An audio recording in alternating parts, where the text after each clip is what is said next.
ہم وہی کہیں گے جو ہمارا دین ہم کو بتاتا ہے. عمل کرو تو تمہارا بھلا ہے، نہیں کوئی عمل کرے تو نقصان ہمارا نہیں ہے، اسی کا نقصان. السلام علیکم ورحمۃ اللہ تعالیٰ وبرکاتہ. دیکھیں، ایک ہوتا ہے بد مذہب، ایک ہوتا ہے کافر اصلی. پہلے ہم یہ سمجھتے ہیں کہ بد مذہب کس کو کہتے ہیں اور کافر اصلی کس کو کہتے ہیں. جب ہم ان کے بارے میں سمجھ لیں کہ بد مذہب کون ہے، کافر اصلی کون ہے، پھر ہم ان کا حکم سمجھیں گے کہ اب ان کا حکم کیا ہے. دیکھیں، بد مذہب وہ لوگ ہوتے ہیں جو پہلے مسلمان ہوتے ہیں اور پھر وہ بعد میں کافر ہو جاتے ہیں، کسی ضروریات دین کا انکار کرنے کی وجہ سے یا گستاخی کرنے کی وجہ سے وہ دین اسلام سے خارج ہو جاتے ہیں اور مرتد ہو جاتے ہیں.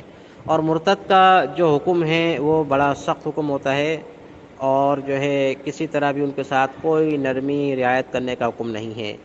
تو اس لیے مرتد کے ساتھ کسی بھی قسم کا کوئی تعلق رکھنا جائز نہیں ہے، چاہے وہ دنیاوی تعلق ہو، اور دینی تعلق کے تو وہ اہل ہی نہیں ہے، تو ہم مرتد کے ساتھ کیسے تعلق رکھ سکتے ہیں. تو یہ بد مذہب کا معاملہ ہے.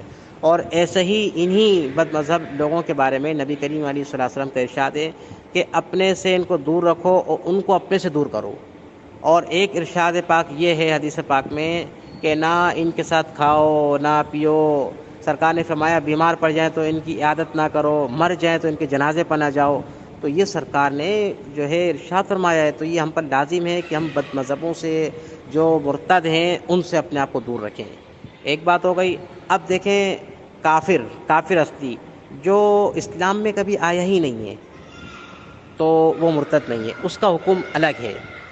ہمیں حکم یہ دیا گیا ہے کہ ہم بد مذہبوں سے دور رہیں، صراحتاً واضح طور پر یہ ارشاد پاک موجود ہے. اور رہا کافر اصلی کا مسئلہ، کافر اصلی کے ساتھ ضرورتاً تعلق قائم کر سکتے ہیں دنیاوی لحاظ سے، اور مودت کے لحاظ سے، محبت کے لحاظ سے، الفت کے لحاظ سے ان سے بھی ہمیں تعلق قائم کرنے کی اجازت نہیں ہے. اللہ تعالیٰ نے واضح طور پر منع فرما دیا ہے، لا يتخذ المؤمنون الکافرین اولیاء من دون المؤمنین، کہ مسلمان کافروں کو اپنا دوست نہ بنا لے مسلمان کو چھوڑ کر. تو مسلمانوں کو چھوڑ کر ہم کافروں کو اپنا دوست نہیں بنا سکتے.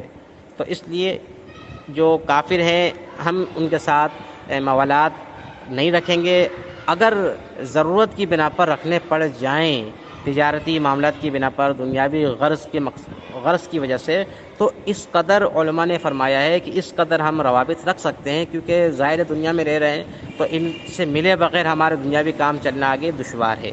تو اس واسطے ہم ان سے تعلقات کافر اصلی سے رکھ سکتے ہیں بوقت ضرورت، لیکن جب ضرورت نہ ہو تو پھر ہم ان سے مودت نہیں رکھیں گے. اور تعلقات بھی ہم قلبی نہیں رکھیں گے، الفت کے طور پر نہیں رکھیں گے، بلکہ ضرورت کے تحت رکھیں گے. اللہ تعالیٰ نے قرآن مجید فرقان حمید میں یہاں تک ارشاد فرما دیا، حتی تتبع ملتہم ولن ترضى حتی تتبع ملتہم. یہ جو کافر ہیں، یہود و نصارہ ہیں، یہ تم سے کبھی بھی راضی نہیں ہوں گے. کب تک راضی نہیں ہوں گے؟ حتی تتبع ملتہم، جب تک ان کے دین کی پیروی نہ کر لی جائے، جب تک ان کے دین میں معاذ اللہ نہ چلے جائیں. تو اس وقت عیسائی کبھی بھی ہم سے خوش نہیں ہو سکتے جب تک ہم عیسائی نہ ہو جائیں. یہودی کبھی بھی ہم سے خوش نہیں ہو سکتے جب تک ہم یہودی نہ ہو جائیں.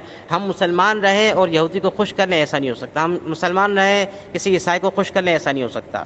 تو اللہ نے جب واضح طور پر فرما دیا تو اب ہم کسی بھی طرح سے ان کے ساتھ کچھ بھی کر لیں، یہ ہم سے راضی نہیں ہو سکتے. تو یہ تھوڑا سا فرق ہے. تو اس کو آپ سمجھ لیں کہ کافر اصلی سے ہم تعلق صرف ضرورت کی بنا پر رکھ سکتے ہیں، اور بد مذہب سے تو قطع تعلق رکھنے کا حکم دیا گیا ہے، ان سے ضرورت کے تحت بھی نہیں رکھنا ہے. تو ان کی صحبت جو ہے وہ زہر قاتل ہے، سم قاتل ہے. تو اس واسطے جو ہے بد عقیدہ لوگوں سے ہمیں ہرگز روابط رکھنے کی اجازت بہرحال نہیں ہے. واللہ تعالی اعلم بالصواب.